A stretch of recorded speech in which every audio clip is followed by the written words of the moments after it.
Hello everyone, welcome back to our channel. तो आज जो क्वेश्चन सभी स्टूडेंट के मन में उठ रहे हैं, एक डाउट बना हुआ है जिसकी वजह से वो थोड़ा हिचक रहे हैं कि हम सी टेट का फॉर्म भरें या ना भरें, टेट का पेपर दें या ना दें। तो आज मैं डाउट क्लियर करूंगी उन स्टूडेंट का जिन्होंने एनआईओएस से डिलीट किया हुआ है। उनके मन में ये डाउट है कि क्या हम सी टेट का फॉर्म भरने के लिए एलिजिबल हैं। ऐसा ना हो कि हम सी टेट का फॉर्म भर दें, उसके बाद फिर हमको बाहर कर दिया जाए तो सारी मेहनत हमारी बेकार हो जाएगी। तो इन सारे सवालों के जवाब आज मैं देने वाली हूँ आप सभी के सामने। क्योंकि देखो, जो एनआईओएस है, देखो इसको क्या कहते हैं, the national institute of open schooling, है ना। तो एक ये डिस्टेंस लर्निंग के थ्रू कार्य करवाता है कि जैसे एनआईओएस ने शुरू किया था, जो टीचर्स मतलब ऑलरेडी अपने वर्क कर रहे हैं, ऑलरेडी अपनी टीचिंग लाइन पे हैं और वो लोग डीएलएड नहीं कर पा रहे हैं, तो ऐसे में क्या था कि बीच में भी ऐसा आया था कि एनआईओ से हम मैंने खुद स्वयं किया हुआ है, ये मैं ऐसे आपको अफवाह नहीं बता रही हूँ, ये रियलिटी है, मैंने खुद किया है। एंड मैंने सी टेट टेट सारे एग्ज़ाम क्वालिफाई किए हैं। तो ये जो आपको यहाँ से आज इन्फॉर्मेशन मिलेगी वो ट्रू द पॉइंट में बात करूँगी, कोई भी ऐसी वैसी चीज़ें नहीं बताऊँगी, ऐसी कोई होप नहीं दूंगी जिससे आप आगे जाके वैसे ही चलो।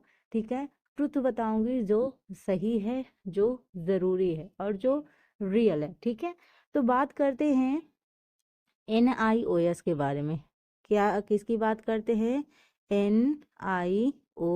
ठीक है, तो ये जो एनआईओएस है, ये एक संस्था है जो secondary and senior secondary course करवाती है। ठीक है, सेकेंडरी और सीनियर सेकेंडरी कोर्स करवाती है। तो सब्जेक्ट और कोर्स प्रोवाइड करने का कार्य ये करवाती है। इस्टेब्लिशमेंट स्टार्ट हुआ था, ये 1989 को स्टार्ट हो गया था, by the government of India के द्वारा ये स्टार्ट किया गया था। इतनी इन्फॉर्मेशन आपके लिए इम्पोर्टेंट है। तो क्या है कि जो एनआईओएस से डीएलएड वाले हैं वो भी भर सकते हैं फॉर्म और शिक्षक भर्ती में शामिल हो सकते हैं।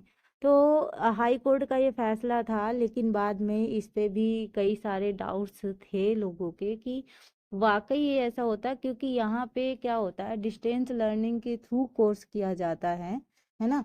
और जो वैसे वाला डीएलएड होता है तो वो 2 ईयर का पूरा प्रॉपर तरीके से होता है ना।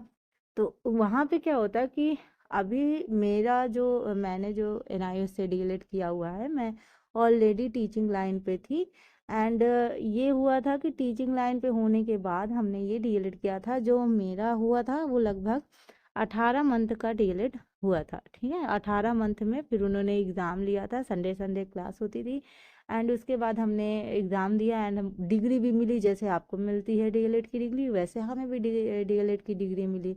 और उसके बाद क्या हुआ कि हमने सी टेट भी दिया, टेट भी दिया, डीट प्लस बी का पेपर भी दिया जो दिल्ली में होता है। ठीक है, वो पेपर भी दिया, केवीएस का भी पेपर दिया। तो अगर आपके मन में ये डाउट हो रहा है कि क्या हम ये पेपर देने के लिए मतलब वैलिड हैं, एलिजिबल हैं या नहीं हैं, तो ऑफ कोर्स आप लोग हो, आप आराम से इसके लिए पेपर दे सकते हो, क्योंकि गवर्नमेंट इंडिया द्वारा निकाला गया, कोई ऐसा फर्जी वर्जी संस्था नहीं है कि हमने फर्जी संस्था से कर लिया उसके बाद हमको बाहर कर दिया जाएगा। कुछ रेयर केस ऐसे होते हैं जिनमें सेंट्रल गवर्नमेंट की जो वैकेंसीज होती हैं उनमें थोड़ा सा डाउट हमको ये हो जाता है कि जो अदर डीएलएड वाले हैं उनको भर्ती करके हमको ऐसा ना हो कि बाहर निकाल दिया जाए। तो ये जो डाउट है वो डाउट थोड़ा सा हर किसी, और मैं बिल्कुल ऐसा नहीं है कि बिल्कुल मैं बता रही हूँ कि हाँ ऐसा ही है, लेकिन मैंने पेपर दिया है, इस वजह से मैं आपको कह रही हूँ कि आप भी पेपर दे सकते हैं। अगर आपने डी एनआईओए से डीएलएड किया है वो वैलिड है, क्योंकि गवर्नमेंट इंडिया द्वारा ये संस्था है, कोई फर्जी वगैरह संस्था नहीं है। ठीक है, और यहाँ पे अगर बताएं तो ये बोला जा रहा है, ये न्यूज़ भी आ रही है कि जो एनआईओ से जिन्होंने डीएलएड किया है वो अब क्या करते हैं, जिस जैसे प्रकार की भर्तियां आ रही हैं, केवीएस की आ रहे, डिट प्लस बी की आ रही, सुपर टेट वगैरह की आने की अगर संभावना है 2025 में, तो हम संभावना लगा रहे हैं कि 2025 में इसकी वैकेंसी आ सकती है। तो एनआईओएस वाले जिन्होंने डीएलएड कर रखा है वो आराम से एग्ज़ाम दे सकते हैं। मैं ये कहूँगी कि आप 10 लोगों की बातें में मत आइए, कौन क्या कह रहा है कौन क्या नहीं कह रहा है, क्योंकि बहुत सारे लोग, यहाँ तक कि अगर मैं अपनी बात करूँ तो मेरे साथ की जो स्टूडेंट लोगों ने डीएलएड कर रखा है एनआईओएस से, वो खुद ही कहते हैं कि पागल हो, इसके चक्कर में मत परेशान हो, डीएलएड वालों को भर्ती में मौका नहीं मिलेगा। बट ऐसा नहीं है, अभी तक जितना मैं देख रही हूँ उस हिसाब से तो ये वैलिड है। ये कोई भी वैसी संस्था नहीं है, आपके पास डिग्री है, आप अभी क्लेम भी हो सकता है इसके लिए, अगर होगा कि भाई भर्ती से बाहर कर दिया जाएगा तो ये वाला चीज़ हो सकता है। तो कहने का मतलब है कि आप इस चीज़ में डाउट में मत रहिएगा कि एनआईओएस वाले भर सकते हैं या नहीं भर सकते हैं।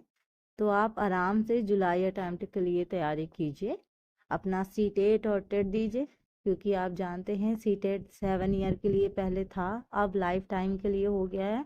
अब कोई बाउंडेशन नहीं है, एक बार आपने अगर क्वालिफाई कर लिया तो लाइफ टाइम के लिए आपके लिए एक हो जाएगा सर्टिफिकेट कि हाँ आपने ये चीज़ किया है, अब आप जो वैकेंसी हैं उसको भरने के लिए एलिजिबल हैं। यहाँ पे कई सारी चीज़ें ऐसी हो जाती हैं क्योंकि जो महिलाएं मतलब प्रॉपर तरीके से नहीं कर पाती हैं, अब डीएलएड करने में आपको रेगुलरिटी में जाना रहता है, उस तरीके से रहता है। तो ये डिस्टेंस लर्निंग के कोर्स इसीलिए प्रोवाइड किए जाते हैं कि हम सीख सकें। हम जो हाउस वाइफ हैं या जो वैसी जो हैं जो मतलब नहीं पहुंच पा रही हैं वहां तक, वो डिस्टेंस लर्निंग के थ्रू ये चीज़ कर पाए। तो इस तरीके से चीज़ें हो जाती हैं। तो वो कोई ऐसा नहीं है कि वो वैलिड नहीं है, वो भी वैलिड है, ठीक है, वो भी वैलिड है। जो रेगुलर जाते हैं एंड जो डिस्टेंस लर्निंग से करते हैं वो भी वैलिड है। तो जो आपके मन में डाउट था कि क्या हम फॉर्म भरें या ना भरें, तो ये डाउट क्लियर हो गया है एंड आप आराम से अपना फॉर्म भरिए, अपनी तैयारी करिए। और इसमें ये गवर्नमेंट की ये संस्था है, इसमें कोई भी ऐसा फर्जीवाड़ा नहीं है कि आपको वहाँ भर्ती से रोका जाए। अभी भी आप सीटेट आपने डीएलएड कर रखा है, आप लेके जाइए एग्ज़ाम में, कोई भी जाके नहीं रोकता है कि आप एग्ज़ाम नहीं दे सकते हैं, आप इस एग्ज़ाम में बैठ नहीं सकते हैं। वो सारी चीज़ें वैलिड हैं, किसी और की बात सुनने के बजाय अगर आपने किया है तो कुछ सोच के ही किया होगा, है ना।